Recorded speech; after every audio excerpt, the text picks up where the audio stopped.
Welcome back to our journey through the fascinating world of That Time I Got Reincarnated as a Slime's light novel. Let's continue from the last part, where we left. In her room, Hinata felt bored and trapped in the palace of the Holy Empire of Lubelius. She reminisced about her past, how she ended up in this world after a strange incident on her way back from school. Despite the freedom from her troubled family, she found despair in this world too, facing threats from men and realizing the ugliness around her. Upon discovering her unique skills, Hinata embraced her newfound power, leading her to commit her first murders. Feeling disconnected from those around her, she continued to kill and gain strength, eventually becoming a powerful figure serving a god. Her life changed when she learned of her mentor Shizu's death, igniting a desire for vengeance and ending her days of boredom at the palace. With determination, she set out to avenge Shizu's death, her emotions swirling within her. Watching a group of children playing outside, a teacher Shisu noticed their joyful faces as they approached eagerly. 3 boys and 2 girls, each with their own unique expressions, awaited her guidance for the day's activities.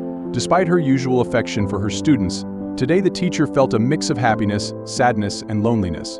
These were memories from someone else's past, yet they tugged at her heartstrings.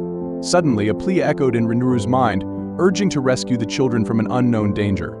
Confused and without answers, Shisu struggled to understand the cryptic message before it faded away, leaving Rimuru unsettled.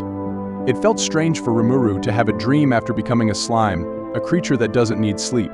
To achieve this dream state, Rimuru purposely took breaks from activity, finding relaxation important despite the contradiction. Although the dream's content faded, Rimuru didn't mind understanding dreams as fleeting experiences.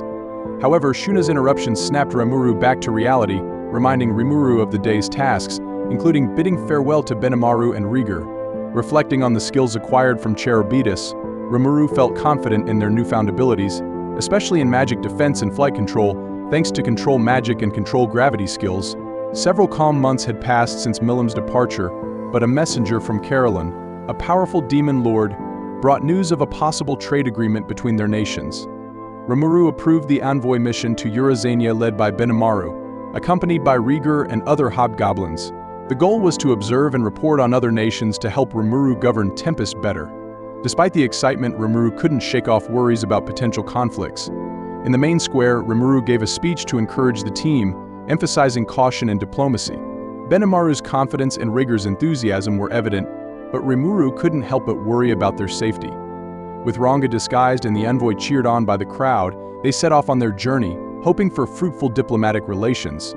After Benimaru's team departed, Rimuru found himself with a mountain of tasks to tackle. He recognized the importance of taking the first step in any endeavor and understood the consequences of cutting corners.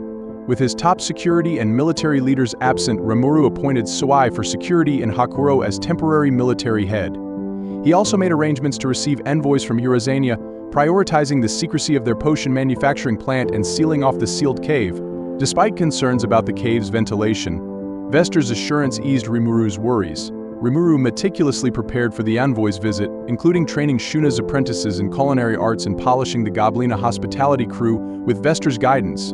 Additionally, Rimuru eagerly anticipated his official visit to Dworgen, viewing it as an opportunity to solidify Tempest's recognition as an independent nation. Rimuru received word that the envoy team was nearing the forest of Jura, thanks to Trainee's timely report. He appreciated her help and her tranquil presence, though he couldn't help but admire her beauty, knowing that his friends Shuna and Xian might get jealous if he stared too long. After conveying the news to everyone, Yom and his friends arrived in town, with Yom eager to relax after becoming a champion in the neighboring kingdom. Rimuru cautioned Yom not to pick fights with the Demon Lord's envoys soon to arrive, and later invited him for a private chat in his room. Transforming into his human form, Rimuru surprised Yom, who struggled to grasp the situation even after a glass of brandy. Rimuru explained his origins and connections with Demon Lords, with Yom surprisingly accepting the fantastical tale. When the envoys from Eurazania arrived right on schedule, greeted by Rimuru in his slime form along with his companions and allies, the envoys' extravagant procession, led by majestic thunder tigers, showcased their power and military might. As the envoys Alvis and Sufia emerged from their gilded wagons, tensions rose when Sufia insulted Rimuru and his human associates, triggering a confrontation. Rimuru, feeling protective of his friends, urged Yom to stand up for himself, leading to a clash between Yom and the envoys. Meanwhile, Xian also joined the fray against Sufia, while another envoy named Gruisith challenged Yom to a battle. Rimuru, unable to intervene directly, watched anxiously from a safe distance, nestled against Shuna's chest as the battles unfolded before him. As Xian and Sufia battled fiercely, their joy in the fight evident, it seemed they were evenly matched in speed and strength. Despite Sufia's greater magicules, Xian fought without drawing her sword, perhaps indicating a desire to avoid lethal blows or a strategy to conceal her true power. Meanwhile, Yom's skills were on display as he faced Grusith, demonstrating advanced techniques and improved strength gained from months of training in battles. Yom's exo-armor, infused with magic, enhanced his reflexes and became an integral part of his fighting style. As the battles intensified, Sufia unleashed powerful lightning attacks, met by Xian's impressive defense using her battle will skills. However, before Xian could counterattack with a massive blast of magic, Alvis, with her unique half-human, half-snake appearance, intervened, halting the conflict. The lycanthropes, impressed by the display of skills from both sides, agreed to recognize their opponents as equals. It became evident that the lycanthropes' challenging behavior was a test aimed at gauging their opponent's strength and character. Meanwhile, Xian struggled to control a powerful magic bolt until Rimuru absorbed it, relieving the tension and ending the confrontation. The lycanthropes admitted that they would have called off their challenge if Rimuru's group had not shown the courage to engage in combat. After a day of intense encounters and negotiations, the group hosted a lively feast to welcome their guests. Gaba entertained with a funny dance Hakuro, impressed with his sword skills, and the dwarves unsuccessfully tried to woo Shuna. Yom and his companions engaged in gambling, with even Grusith joining in out of curiosity. Despite wanting to join, Rimuru was reminded by Shuna of his tendency to gamble recklessly. Later, Rimuru found Alvis and Sufia drinking heavily, revealing their true forms and surprising him. The next morning, discussions turned to trading fruit for other goods, with Alvis and Sufia expressing interest in the high-quality fabric and offering decorative stones and gold in return. Kobe, the kobold merchant, accepted his task with determination, even though it meant facing challenges in the Beast Kingdom. Despite initial hurdles, negotiations progressed smoothly, with Enryo, a magic-born, handling the finer details. The discussion highlighted the complex trading dynamics among Demon Lord domains, including the challenges faced by merchants like Kobe. Over tea, Rimuru, Alvis, and Sufia discussed the potential for trade with various domains, with Alvis expressing gratitude for the opportunity. Kobe, grateful for the job, assured Rimuru of their capability to handle it, thanks to their base in the Forest of Jura. Rimuru agreed to provide a guard escort for their journey, marking the beginning of official trade relations between Tempest and Eurazania, easing Rimuru's concerns about bartering alone and ensuring a trustworthy partnership with the kobolds for future endeavors. After spending a few more days in town, Sufia and Alvis went back home, leaving Enryo behind with the other attendants. They were here to learn about our technology and quickly got to work studying at Kaijin and the Dwarf Brothers' workshop. They were impressed by our construction sites and highways, eager to join our teams and help out. Grukasith, on the other hand, stayed behind to assist Rimuru while his master Phobio was busy elsewhere. Despite their different tasks, they all became friends with the citizens of Tempest, fitting right in with the community. In the dream, a child was suffering from a high fever, and someone was taking care of him, changing the cloth on his forehead to cool him down. Each scene showed a different child in pain, making the dream feel heavy and troubling. Despite practicing how to sleep and taking naps, the dreams were becoming intense. But instead of feeling punished, the dreamer decided to stay positive and look ahead, not wanting to worry others with gloomy thoughts. As the day approached for the meeting with King Gazelle, Benimaru returned after being away for a while, which put Rimuru at ease to head to the Dwarven Kingdom. Benimaru and Rieger shared their observations from Eurazania. Benimaru was impressed by their strong warrior alliance, while Rieger noticed their grand royal palace and impressive agriculture. They discussed tactics for dealing with potential threats and improving their own military skills. Rimuru decided to focus on diplomatic solutions to avoid war. Benimaru, now aware of the responsibilities in Rimuru's absence, assured of keeping the land safe, while Rieger planned an expedition to learn from Eurazania's farming methods. Traveling on the newly finished road made the journey smoother for Rimuru and their companions, and they noticed the special design of the stones lining the highway, providing better traction and a comfortable ride. As they approached the armed nation of Dworgen, Rimuru changed into human form and prepared for the official reception. However, upon arrival, they found the dwarves attempting to open the gate themselves, causing a small commotion. Rimuru's friend, Kaido, greeted them and expressed surprise at Rimuru's transformation, leading to some confusion. Guided by Kaido and his guards, they entered the city to the curious gaze of onlookers, who admired their unique wagons and speculated about their identity and purpose. Despite some doubts about their small group, Rimuru's companions reassured them of the quality and strength they possessed, showcasing their advanced technology and magical equipment. As the evening progressed, Rimuru bid farewell to Kaido, who saluted before leaving. Then Dolph, captain of the Pegasus Knights, greeted Rimuru and offered to hold their weapons during their visit. Rimuru and their companions complied, handing over their weapons while Shuna handed Dolph a special folding fan. Shine, however, held onto her cherished sword, Goriki Maru, with great care. Despite some difficulty, the weapon's handover went smoothly. Gobta and the hobgoblins were escorted to change into formal attire, as they wouldn't be joining the dinner with King Gazelle. Rimuru, Shuna, and Xian were escorted inside the royal palace by Dolph, who then bid them farewell at the door to the king's chamber. Gazelle warmly greeted Rimuru and led them to a private room for a more personal conversation. During dinner, Shuna impressed with her grace, while Rimuru felt a bit nervous about Xian's behavior. After the meal, Gazelle invited Rimuru for a private discussion about important matters between their countries. As Dolph stood guard, Xian stood behind Rimuru, and Shuna went to get some drinks. King Gazelle seemed more relaxed this time, which made talking easier for Rimuru. They thanked the king for the banquet, and Gazelle joked about Rimuru probably being too nervous to enjoy the food properly. They discussed diplomacy and the challenges it brings, with Gazelle admitting that it's all a big bluff, and that he found Rimuru's nervousness amusing. They then moved on to talk about more serious matters, with Rimuru expressing gratitude for Gazelle pardoning Kaijin and the others. Gazelle revealed that he planned to forgive them from the beginning and joked about not wanting Rimuru to freely roam around his kingdom. They discussed Vester's absence and Rimuru's potent magical weapon, with Gazelle showing interest in its true nature. Rimuru explained that it was the power of the demon lord Milim that defeated Cherubitus, but Dolph remained skeptical, suggesting that Rimuru might be hiding a secret weapon. Vaughn joined the conversation, expressing curiosity about the attack and sharing insights from his military knowledge. Eventually, they all agreed to believe Rimuru's story, and the discussion continued late into the night over drinks. As conversation flowed between them, Rimuru mentioned an upcoming event where they'd declare friendly relations between their kingdoms. Gazelle, intrigued, asked about the whiskey they were drinking, prompting Rimuru to explain its distillation process. They delved into the challenges of food transportation using magic and discussed their plans to trade with the Beast Kingdom. Gazelle and his team were surprised but intrigued by the idea. Rimuru then offered to trade apple brandy with them, impressing Gazelle. Xian expressed her confidence in Rimuru's abilities, and they discussed building trade routes and a highway. Continuing the discussion seamlessly, Rimuru proposed trading low potions and getting doctors from Gazelle's kingdom, which Gazelle agreed to consider. Overall, the conversation ended successfully, with both parties satisfied with the outcome. The big day of the friendly bilateral relations pact arrived and Rimuru felt fine, but King Gazelle seemed unaffected by the whiskey, while Dolph looked a bit sick and Vaughn was still asleep. Gazelle whispered to keep smiling during the ceremony, where Rimuru had to give a speech. Rimuru talked about his recent birth, defeating the Orc Lord with Yalm's help, and his dream of coexistence between humans and monsters.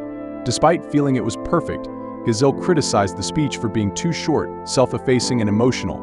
Gazelle advised Rimuru that ruling a nation required strong leadership and action, not just hopeful thinking. After wrapping up the big events in Dworgen, Rimuru planned to spend a few days sightseeing with Dolph. They visited workshops, transport facilities, and air purification setups, finding useful ideas for their own nation. Rimuru wanted to visit the Night Butterfly, a club, and Gobta was excited to go. They made careful plans to sneak out at night while Shuna and Xian were busy. At the club, they were greeted warmly and had a great time with their friends, but then Gobzo accidentally told Shuna about their secret outing. When they returned, Shuna and Xian were waiting, but surprisingly they weren't angry. Instead, they teased the group for not inviting them, and the evening ended with laughter and apologies, despite the initial panic. After Gobzo's blunder, Rimuru decided to keep a close watch on him. The next day, after their final dinner, King Gazelle accepted Rimuru's offer to transfer medical staff to their city. He gave Rimuru some documents to review and asked for a quick response. Rimuru agreed to discuss it with the team and bring back their decision. It was a positive end to their time in Dworgen and a good start to their journey back home. Rimuru had a vivid dream, urging them to hurry and save some children in the royal capital of Inglesia. It was a plea they couldn't ignore, especially since they woke up in tears. They knew they had to go to Inglesia, which was ruled by humans, as soon as possible. There was no time to waste.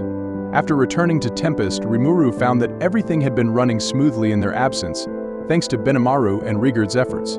There were no fights or thefts to report, and a shipment of fruit from Demon Lord Carolon had arrived safely. Feeling reassured, Rimuru decided to embark on a journey to human towns and nations due to vivid dreams they had been having, possibly sent by Shizu Aizawa's spirit. Despite initial objections from their officials, Rimuru eventually gained their approval, with Ranga and Soai offering to accompany them for protection. With Cabal and his friends as guides, Rimuru set off on their journey, leaving behind a well-prepared Tempest under Rigurd's watchful eye. 3 adventurers, Cabal, Ellen, and Guido, explored the forest, tackling monster slaying and resource-gathering tasks.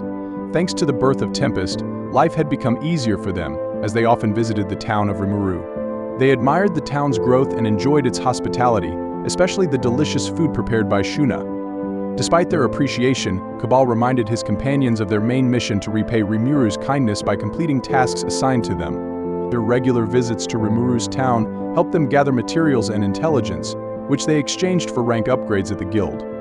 While some saw their arrangement as cheating, they viewed it as making the most of their opportunities.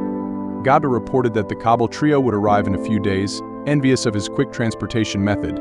While Ellen possessed warp portal magic, it required significant energy for long-distance travel. Vester's warp points were efficient but challenging to deliver due to their size and weight. Rigurd handled travel preparations, so attention shifted to informing Vester and Gable about the contract with King Gazelle. Reviewing the terms with them, Rimuru discussed employing dwarven doctors and the potential benefits for their research facility. Vester expressed enthusiasm, confident in their abilities, while Gabil assured of his readiness to work with new recruits. Rimuru promised executive status to Gable for his efforts, evoking tears of joy and a renewed dedication to their potion business. However, Rimuru reminded them of the need for serious effort to ensure success, emphasizing the importance of a focused approach. Vester shared the production details with Rimuru later. They could create 1 full potion, the best healing medicine, in a day, using hippocute herbs in a vacuum process, taking a total of 10 hours. Kurobe could make 1 in 3 hours, but Rimuru wanted him focused on weapons. The full potion could be diluted into 100 low potions using magic-infused water, with Vester mixing and Gable helping dilute. They could potentially make 100 low potions daily, along with 20 high potions. Rimuru planned to keep 1 full potion, produce 100 low potions for King Gazelle, and then focus on making 20 high potions to expand their market. Once the research doctors arrived, Vester could supervise production, ensuring quality. Rimuru emphasized the importance of training future staff under Vester's guidance. Rimuru had a clear plan now. He decided to showcase 10 samples of each potion type to merchants he encountered, considering trademarking them as Tempest goods. He needed to consult with Kaijin about pricing, as currency in this world consisted mainly of coins, with gold being the highest standard. Rimuru had 15 gold coins left from a previous expenditure, which he found quite hefty. He learned that low potions in the Dwarven Kingdom were sold for 3 silver coins each, prompting him to consider charging 2 silver coins each for King Gazelle's order. For high potions, Kaijin suggested pricing them at 25 silver coins, targeting higher-tier adventurers, while low potions would go for 2 silver coins each.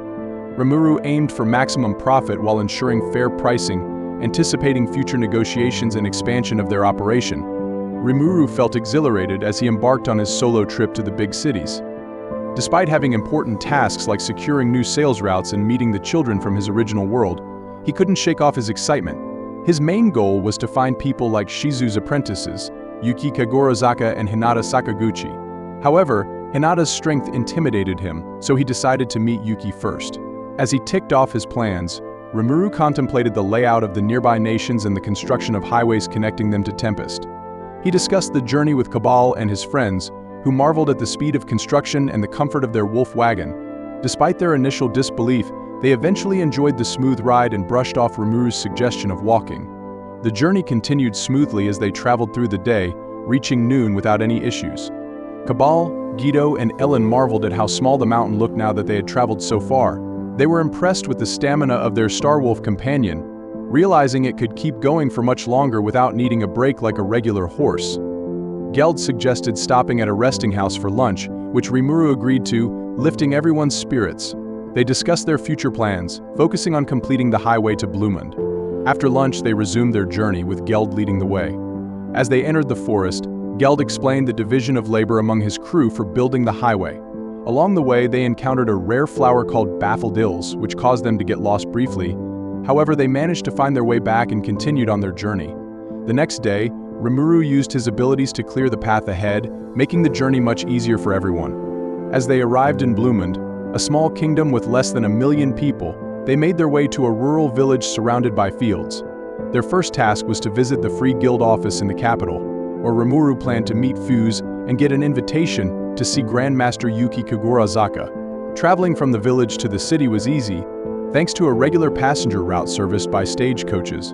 During lunch at a local inn, they overheard a man boasting about defeating a powerful monster, only to discover it was a fake. The man's attempt to impress others backfired when they saw through his deception. Despite a confrontation with the man, Cabal and his friends handled the situation calmly, earning respect from the locals. They walked through the streets of Blumund, the capital of a small kingdom, noticing the old-fashioned buildings and the cheerful atmosphere. Despite a previous monster alert, the city was now safe and people were going about their lives happily. They observed many armed passers-by and learned that the city lacked skilled blacksmiths, leading to poor quality weapons and armor. Arriving at the Free Guild office, they encountered different departments for various tasks and decided to register Rimuru as an adventurer. Despite doubts about Rimuru's age, they convinced the clerk to allow him to take the test. The trio reassured everyone of Rimuru's strength, leading to whispers and speculation among the onlookers. Finally, Rimuru began the examination under the watchful eye of the examiner Thegius, who seemed to harbor some resentment toward Cabal and his friends. In the test building, there were Rimuru, Thegius, Cabal and his team, and a few others watching. The tests decided your rank in the guild, which determined the jobs you could take and how much you got paid. Thegius explained the rules and Rimuru agreed to start. Thegius summoned monsters for Rimuru to fight. The first one was easy, but they just kept making it harder. Even though Rimuru beat them all, Thegius summoned a powerful demon for the final test. Rimuru used his magic and skills to defeat it, impressing everyone watching. The crowd cheered, amazed by Rimuru's strength. Fuse stepped in and stopped the commotion, scolding Cabal and his friends for not following his instructions. He scolded them so hard that they ended up being called the Three Fools of Blumund. After the scolding, Fuse took Rimuru aside and made sure he was okay. Then he scolded Cabal's team again for not listening to him.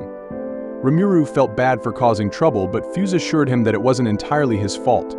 They all went back to Fuse's office, where Fuse explained that Rimuru's fighting skills were impressive but could attract too much attention. Fuse also revealed that they had to follow certain rules to advance in ranks in the guild. Despite the scolding, Rimuru and Thegius got to know each other better, and they made plans for the future, including meeting the King of Blumund. They also discussed diplomatic meetings and preparations for the Royal Summit. After a long day, they ended up staying the night at Fuse's guild branch, and Rimuru didn't have any special dreams that night. Fuse led Rimuru to a quiet mansion in the middle of a fancy neighborhood, where they met the Baron of Viriard, a low-level noble who worked diligently in his home. They were greeted by the butler and maids in a formal foyer, making Rimuru nervous about the meeting. However, he found comfort in the elegance and grace of the maids. When they entered the Baron's room, they were welcomed by an intellectual-looking gentleman, who introduced himself as the Baron of Viriard. Rimuru apologized in advance for any etiquette mistakes, but the Baron reassured him, and they began their discussion with tea in hand.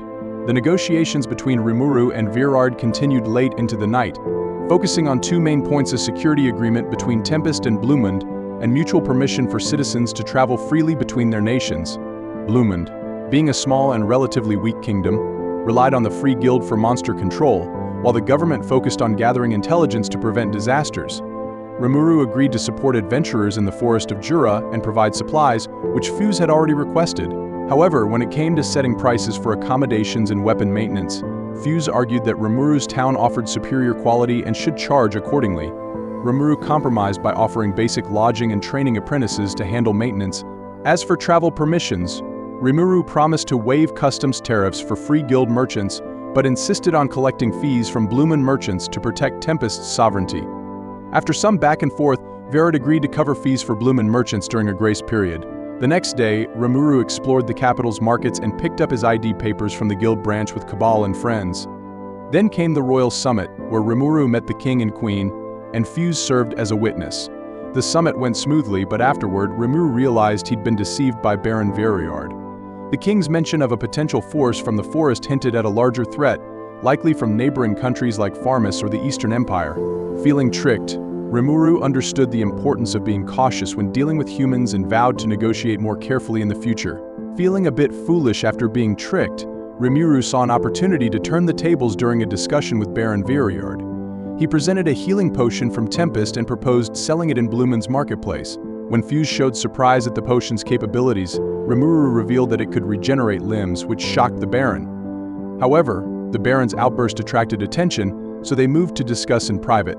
They tested the potion on a prosthetic leg, proving its effectiveness. Thegeus, a former test examiner, confirmed its magical properties. Rimuru hoped this revelation would give him an edge in negotiations, but it ended up causing more complications instead. In the end, they decided to make up a story about a mysterious robed bishop healing Thegeus's leg for a large sum of money, allowing him to return to adventuring. Blumund agreed to purchase high potions regularly from Tempest and spread the word about the medicine to other nations. Rimuru aimed to establish trust with humans and improve relations with other nations. Before leaving, he set up a warp portal in Fuse's office for easier access to Inglesia. With guild papers in hand and a new client, Rimuru felt satisfied with their achievements in Blumund and looked forward to visiting Inglesia next to meet Guildmaster Yuki Kagurazaka and gather information on Hinata Sakaguchi before hitting the road again. The owner of the room greeted Laplace warmly and listened as Laplace reported their failed strategy to awaken Clayman as a true demon lord. Despite the setback, Laplace seemed unfazed and mentioned keeping tabs on the paladins, who were becoming more active in the absence of Veldora. The owner expressed interest in Laplace's undercover work and promised a reward if Laplace could uncover the truth behind the Holy Church's actions. As Laplace left, the owner hinted at Rimuru's presence in the kingdom of Blumund, suggesting that Rimuru's behavior indicated he might have memories of a past life. This piqued the owner's curiosity, leading them to consider testing Rimuru further. The Forest of Jura sat amidst several neighboring nations, including the recently departed kingdom of Blumund, the larger kingdom of Farmus, and others like Inglesia. Together, these nations formed the Council, a group of representatives managing regional decisions. The Council originated as a defense against monsters and later expanded to balance power in the face of the Eastern Empire. Inglesia housed the Council due to its central location and distance from the forest, ensuring stability. The Council mediated between nations to prevent conflict, funded by contributions from each member. Meanwhile, the Western Holy Church held significant influence, centered around the deity Luminous, with paladins as powerful defenders. The other religions existed, but Luminous followers dominated. Notably, the sorceress dynasty of Thalion remained independent, with no state religion and a unique approach to diplomacy. Through his experiences, the traveler learned about the interconnectedness of economics and religion in the region, as well as the leadership of Hinata Sakaguchi among the paladins, prompting caution in interactions. The journey to Inglesia was smooth, traveling with a wolf-drawn wagon along a rough road. They encountered patrolling soldiers who assured them of minimal monster threats. Upon reaching the capital, Inglesia's strict entry process was navigated easily with Rimuru's guild papers, despite some initial teasing from guards. The city itself impressed with its advanced architecture, including a majestic castle surrounded by a lake. Security was tight, handled by stationed knights, and Rimuru discreetly stashed away Ranga, the wolf companion, to avoid any issues. Exploring the city revealed its vibrant culture, with sports arenas, theaters, and shops displaying merchandise like weapons and clothing. Rimuru noted the disparity in living conditions based on proximity to the castle, with nobility enjoying privileged housing. They settled into an inn in the tourist quarter, eager to explore further but focused on their mission. As they ventured deeper into the tourist quarter, they encountered various shops and street performances, along with a wide array of food stalls. Moving closer to the center, they noticed more official buildings and diplomatic residences, including the headquarters of the Free Guild. Despite the heavy security, they managed to approach the guild's modern-looking building, adjacent to a grand structure adorned with symbols of the church. They learned that while the church's main headquarters was elsewhere, much of its work was conducted here. Rimuru, cautious of attracting attention from the church, hoped to avoid any involvement with them. Inside the guild HQ, they were greeted by high-tech glass doors and encountered some initial skepticism from guild members due to Rimuru's youthful appearance. However, their rank B status ultimately earned them respect and access to the guild. As they waited, Rimuru observed the advanced technology and anti-spy measures in the building. After introducing themselves, Rimuru and Yuki had a friendly chat where they got to know each other better. Yuki, though looking young, had actually been cursed with eternal youth. They laughed about Yuki's lack of dating experience and soon felt comfortable with each other. Their conversation turned serious when Yuki questioned Rimuru about building a city as a monster. Rimuru explained their ability to shapeshift and showed their true form, surprising Yuki. Suddenly, Yuki attacked, but Rimuru remained calm and explained their origins as an alien from another planet. Yuki was skeptical at first, but Rimuru convinced him by sharing detailed memories from their past life. They discussed various topics including favorite manga and anime, and Rimuru even created copies of manga pages using their unique abilities to satisfy Yuki's curiosity. As they talked further, Yuki asked how Rimuru managed to fill out guild entry forms without knowing the language, prompting Rimuru to deflect the question with a humorous response, hiding the truth about their language abilities. During dinner, Rimuru and Yuki discussed their future plans. Yuki wondered if Rimuru's only reason for coming to their world was because of Miss Shizu's connection to Japan. Rimuru admitted they had thought about returning home but realized it wasn't possible. Yuki explained the complexities of their world, where magic and physical laws intertwined, making returning home difficult.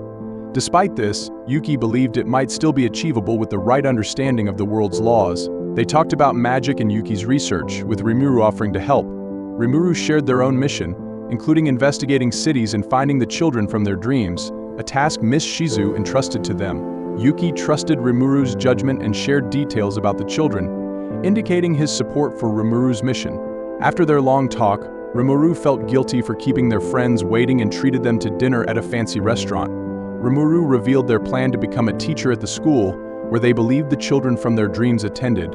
Their friends were shocked but eventually accepted the idea. Rimuru explained they had set up a teleportation circle for themselves, leaving their friends to travel back the old-fashioned way. Despite some initial disappointment, Rimuru gifted their friends a wagon and unique weapons as a parting gesture, which greatly lifted their spirits.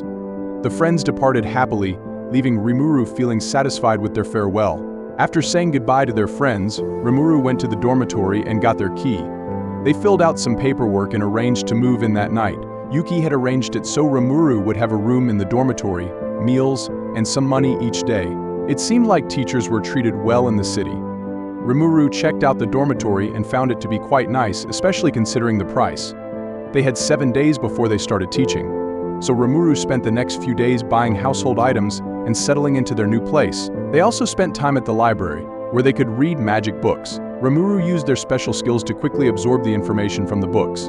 They spent 2 days doing this, memorizing every magic book in the library. Despite getting some strange looks from others, Rimuru felt satisfied with their progress in learning magic.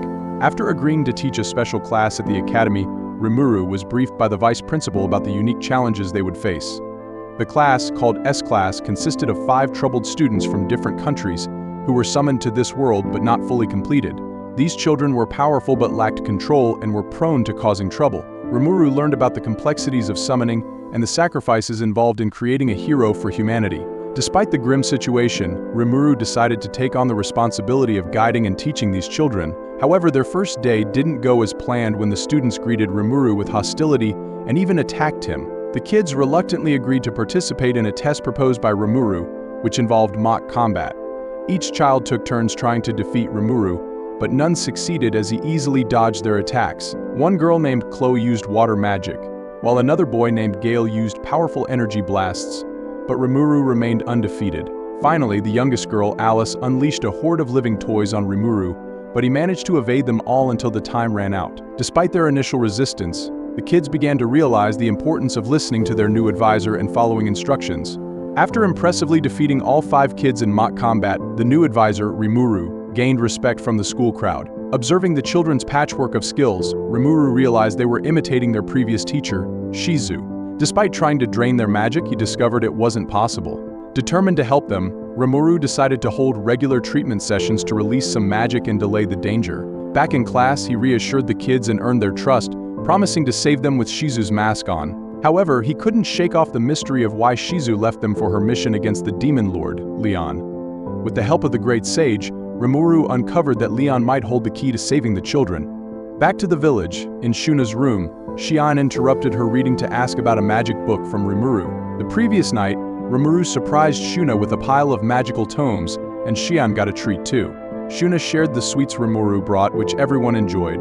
Benimaru, busy with work, also indulged in the snacks. Rimuru's gifts made everyone happy, but Xian got a bit carried away with the treats. Meanwhile, Rimuru, known as Mr. Rimuru to the children, focused on teaching and helping them. He struggled to find a way to save the kids, even seeking help from others, but so far, no luck. Back to school. Today, Rimuru decided to take the kids out for a picnic since there was no school. As they walked through the city, they stumbled upon a crowd gathered for a fighting demonstration by a hero named Masayuki. Although tempted to stay, Gale suggested sticking to their original plan and heading out for the picnic. They stopped at a cafe owned by an otherworlder who treated them to juice and cake. The owner was kind and well-connected, and Rimuru even tried to convince him to open a shop in their town. After enjoying the treats, they picked up box lunches for the picnic and headed to the countryside. However, their plans for mock combat were interrupted when a guard warned them about a nearby sky dragon, a dangerous creature that forced them to put their picnic on hold. Somewhere else, Guard found himself in a tight spot after a business deal turned sour. He couldn't agree to the terms offered by Fuse, the guild master,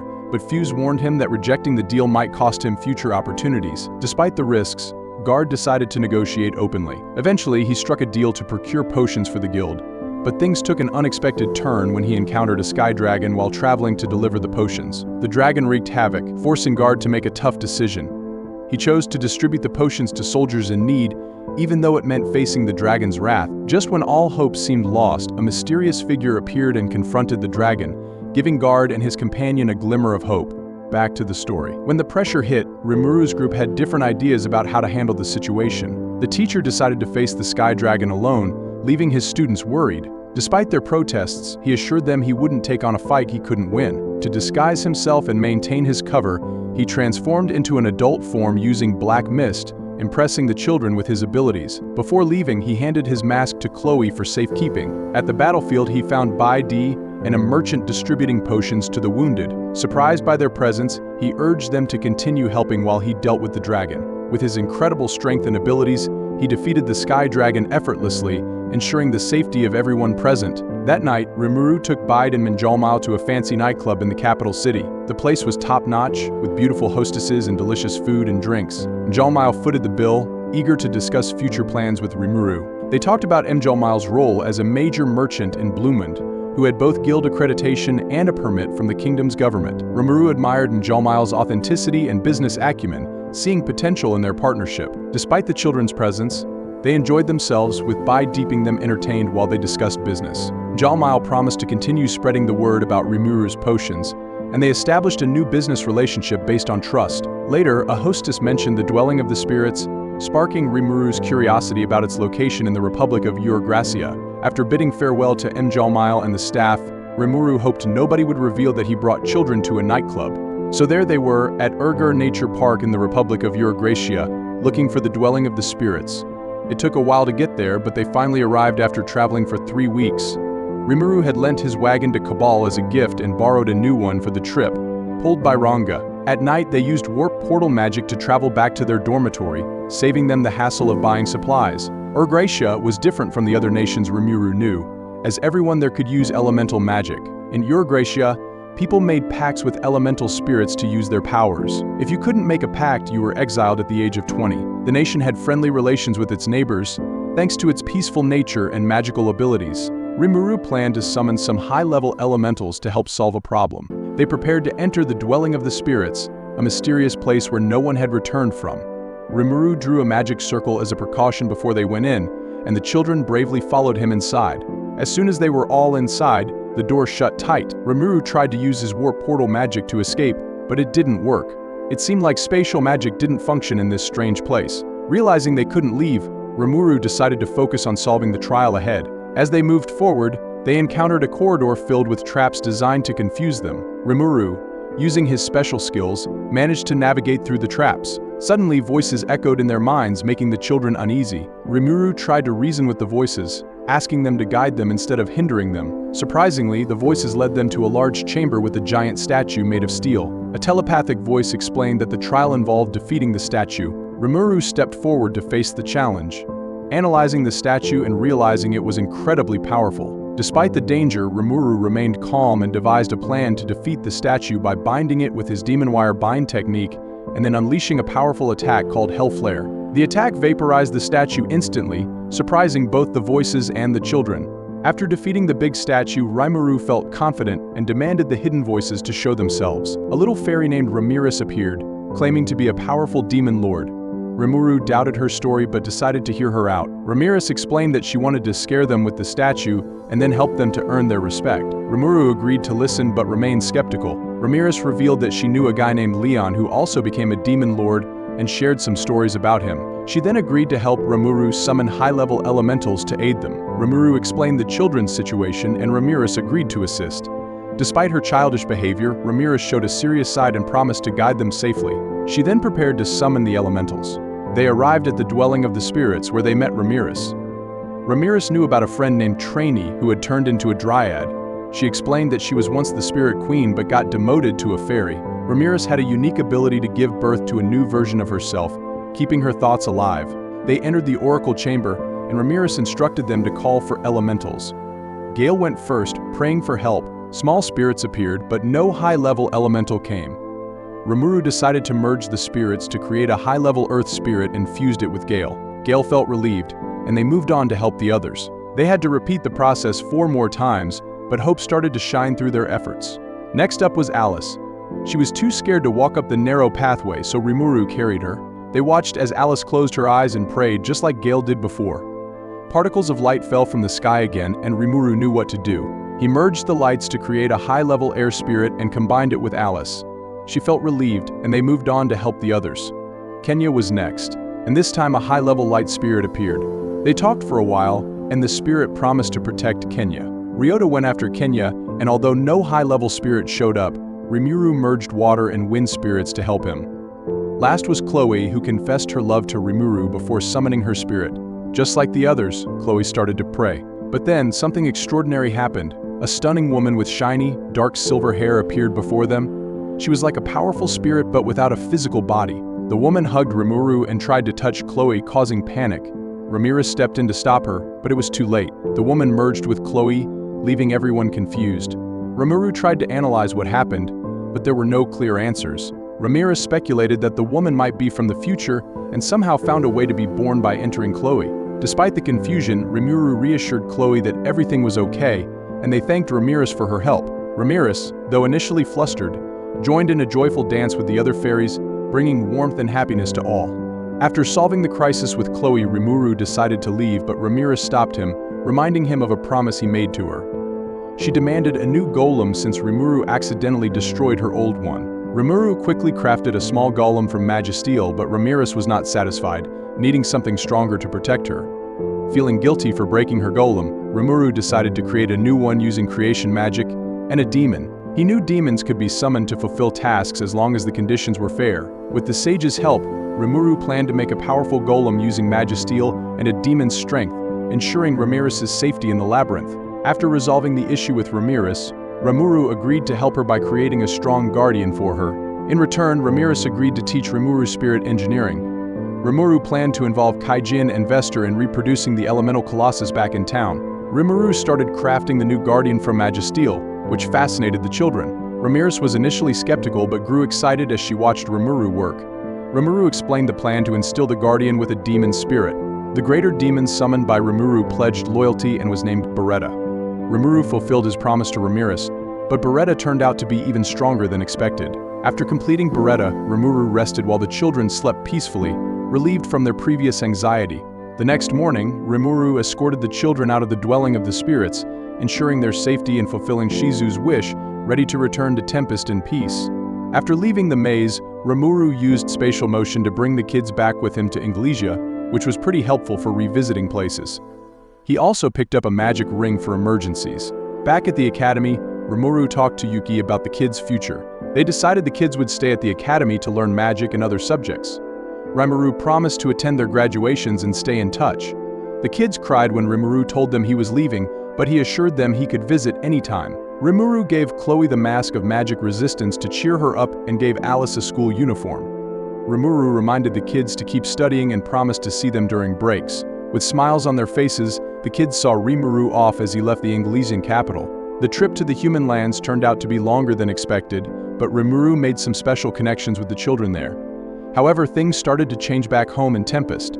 Sometimes, when good things happen, it can make others feel jealous or envious. Rimuru wanted to be careful not to cause any trouble, but it seemed like changes were happening faster than expected. Rimuru had dreams of living among humans and meeting other worlders, and those dreams had come true. But now there were new challenges to face. Rimuru wasn't really into politics or government stuff, but it seemed like fate was pushing them into a new direction. Peaceful days were ending, and there were tough times ahead. Leaving Yuki and the children, Rimuru reached the city outskirts but couldn't use spatial motion due to a long-range barrier. Soai, badly hurt, warned of powerful enemies approaching. Rimuru felt trapped as skills were restricted within the barrier. A mysterious woman appeared, claiming knowledge of Rimuru's identity and intent to destroy Tempest. She wielded a rapier and seemed confident, leaving Rimuru in a dangerous situation, unsure of what to do next. Rimuru deduced that the Holy Church, particularly the Kingdom of Pharmus, was behind the attack on Tempest. Facing off against Hinata, the Holy Imperial Guard captain, Rimuru tried to reason with her, but she remained determined to destroy Tempest. As they clashed, Rimuru realized Hinata possessed a deadly skill that targeted spiritual bodies, leaving him at a disadvantage. Hinata revealed the Holy Field Barrier, which weakened monsters and nullified their abilities, putting Rimuru in a perilous situation. Despite attempting to stall for time, Rimuru knew he was cornered by Hinata's superior strength and the barrier's effects. Hinata explained that she was personally handling the mission due to a specific reason yet to be disclosed. Rimuru tried to maintain his distance from Hinata, but she swiftly landed another strike, bringing him closer to defeat. Despite Rimuru's attempts to explain his connection to Shizu, Hinata remained determined to avenge her mentor's death. As they faced off, Hinata's cold demeanor and confidence unnerved Rimuru, who realized he was at a severe disadvantage within the barrier. Unable to rely on his usual skills, Rimuru activated his unique abilities, hoping to turn the tide of the battle. However, Hinata's mastery of combat and her deadly weapon, the Dead-End Rainbow, left Rimuru facing imminent defeat. Despite Rimuru's efforts, Hinata's analytical skills and relentless attacks proved too much to overcome, pushing Rimuru closer to the brink of defeat. Rimuru felt trapped, with no options left for victory. Refusing to give up, Rimuru summoned Ifrit, hoping to gain an advantage. However, Hinata easily countered Ifrit's attack, leaving Rimuru in a desperate situation. Realizing Hinata's attempt to seize Ifrit's power, Rimuru tried to understand her unique skill, Usurper. Despite Rimuru's efforts, Hinata's skill and strategy were too much to overcome. Rimuru knew that facing Hinata meant facing death, but resolved to give it one last try. With their final attacks, Rimuru unleashed Glutton, prepared for the consequences, before losing consciousness. That's it for today, guys, and thanks for watching the video. Stay tuned for next chapter. Until then, goodbye.